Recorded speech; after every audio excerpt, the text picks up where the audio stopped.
Avec lui, les pirogues deviennent des banquettes et le cocotier devient meuble. Notre invité est un designer ivoirien, un peu globe-trotter aussi. Bonjour Jean Servais-Saumian. Merci d'être en direct avec nous. Vous Bonjour. êtes en ce moment dans votre showroom à Grand-Bassam, ancienne capitale coloniale de la Côte d'Ivoire. C'est là notamment que vous avez grandi. Et cette ville, elle a influencé votre travail. Expliquez-nous pourquoi et comment. Merci et merci de m'inviter. Oui, cette ville, ma ville de Grand-Bassam m'a inspiré parce que par rapport aux matériaux que je travaille dans mon travail de design, le cocotier occupe 60% des matériaux que j'ai choisi de travailler. Et donc comme le cocotier pousse à Grand-Bassam, entre mer et lagune, donc je trouve le matériau sur place. Et donc, il est évident que je puisse travailler et que cette ville m'inspire et que les cocotiers que j'appelle des demoiselles m'inspirent.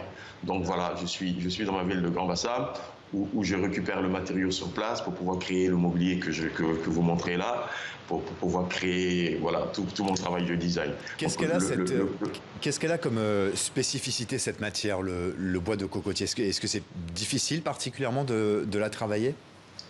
C'est très très difficile. Vraiment, moi j'ai découvert dans ma formation il y a quelques années, je tombe sur le cocotier. J'étais même étonné qu'on le travaille. Et donc c'est comme ça que j'apprends à travailler cette plante qui est difficile à travailler, qui est capricieuse, mais qui a tout.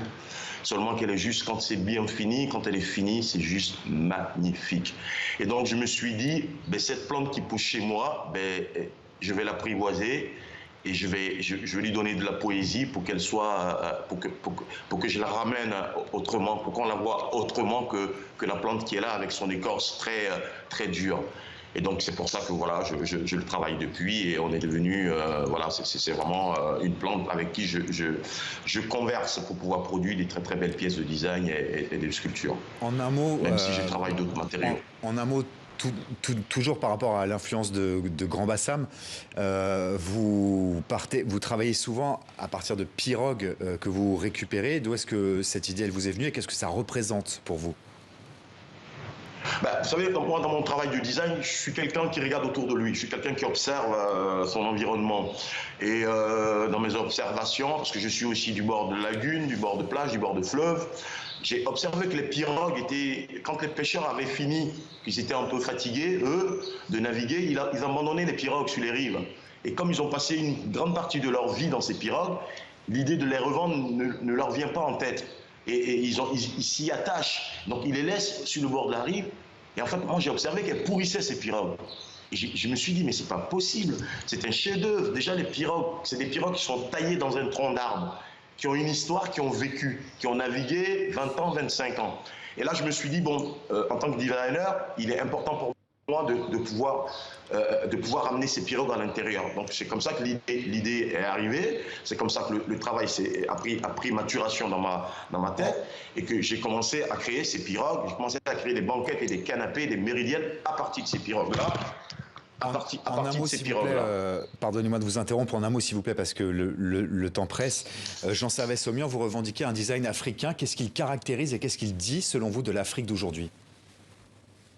Le design africain que je revendique, le design africain, ce que je veux dire, c'est qu'aujourd'hui, les designers africains de tout pays du continent travaillent avec des matériaux qu'on a chez nous. On travaille avec des matériaux qu'on trouve dans notre environnement. Et donc, à partir de ce moment-là, les pièces que nous proposons n'ont rien à voir avec les pièces de design qu'on propose un peu partout dans le monde.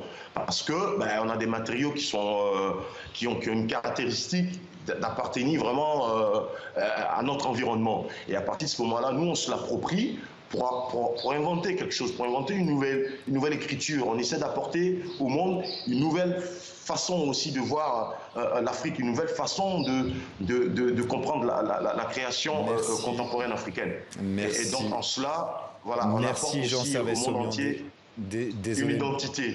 Désolé de vous interrompre, le temps nous manque, mais on poursuivra cette conversation, j'espère, dans une autre édition.